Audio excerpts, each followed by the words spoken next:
Guys ఈ Gudlavalleru engineering కాలేజ్లో ladies హాస్టల్లో సీసీ క్యామ్స్ పెట్టారు, వీడియోస్ రికార్డ్ చేశారు అంటున్నారు కదా.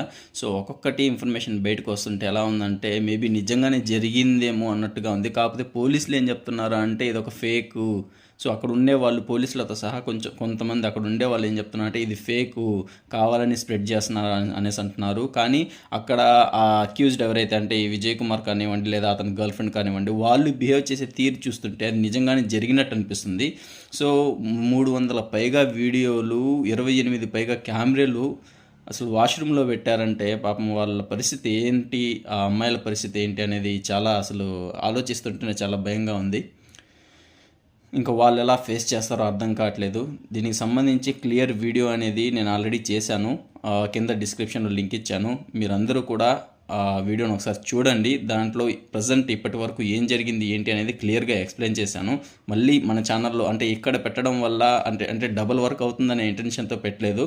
సో మీలో చాలామంది అంటే మన సబ్స్క్రైబర్స్ దీంట్లో ఎంతమంది ఉన్నారో వాళ్ళందరూ కూడా ఆ వీడియోని ఒకసారి చూసి అసలు ఇష్యూ ఏం జరుగుతుంది, ఎవరిది తప్పు ఉంది అనేది ఖచ్చితంగా తెలుసుకోవాలి. అలాగే మనకు హిడెన్ కెమెరాస్ ఎక్కడెక్కడ పెడితే అంటే పెట్టడం వల్ల అంటే ఎక్కడెక్కడ ఉన్నాయో ఐడెంటిఫికేషన్ చేయడం ఎలా అనే దాని మీద ఒక డెడికేటెడ్ వీడియో అనేది చేయాలని చూస్తున్నాను.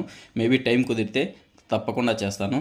సో నా రిక్వెస్ట్ ఏంటంటే మీరందరూ కొంచెం జాగ్రత్తగా ఉండండి, ఎస్పెషల్లీ లేడీస్ ఎవరైతే ఉన్నారో. ఎందుకంటే ఇప్పుడు ఎవరిని నమ్మాలో ఎవరిని నమ్మకూడదో కూడా మనకు అర్థం కావట్లేదు. సో ఇంటి నుంచి బయటికి వెళ్తుంటే బయట జనాలు ఎలా ఉన్నారో చూస్తున్నాము. అలాగే సరే కాలేజ్కి వెళ్తున్నారా లేదా స్కూల్కి వెళ్తున్నారా అంటే కాలేజ్ స్కూల్స్లలో కూడా ఫ్యాకల్టీస్ ఎలా ఉన్నారు అనేది కూడా చూస్తున్నాము. సరే పోతే పోనీ మన అంటే అమ్మాయిలు అయితే వాళ్ళ ఫ్రెండ్స్ దగ్గర అంటే ఒక అమ్మాయికి ఇంకో అమ్మాయి దగ్గర సెక్యూరిటీ లేకపోతే ఇంక ఎలా అనేది నిజంగా అర్థం కావట్లేదు. సో అసలు ఇంకా ఫ్యూచర్ జనరేషన్స్ ఇంకా ఎలా ఉంటాయి అనేది కూడా బాధేస్తుంది చూస్తుంటే. సో ఒకసారి వీడియో అనేది చేశాను క్లియర్గా, మీరందరూ కూడా కింద డిస్క్రిప్షన్లో ఇచ్చాను, అలాగే మనకు పైన ఐ కార్డ్స్లో కూడా నేను మెన్షన్ చేస్తాను. సో ఒకసారి తప్పకుండా చూడండి, చూస్తే మీకు ఒక క్లారిటీ వస్తుంది. అలాగే మన ఛానల్లో ప్రతి అప్డేట్ కూడా నేను డైలీ ఇవ్వాలి అనుకుంటున్నాను. సో ఎప్పటికప్పుడు మన ఛానల్ని టచ్లోనే ఉండండి. సో అది కూడా మన ఛానలే, ఒకసారి చూడండి, చూస్తే మీకు అందరికీ ఒక క్లారిటీ అనేది వస్తుంది. ఇంకో విషయం ఏంటంటే ఇలా షూట్ చేసిన వీడియోస్ని బయట 100 రూపీస్ నుంచి 1000 రూపీస్కి అమ్ముకుంటున్నారు అనే థాట్ కూడా అంటే ఆ టాక్ కూడా వినిపిస్తుంది. నిజంగా అసలు చాలా డిస్గస్టింగ్ అనమాట. ఒక అమ్మాయి జీవితము ఒక 100 రూపీస్కి విలువైందా?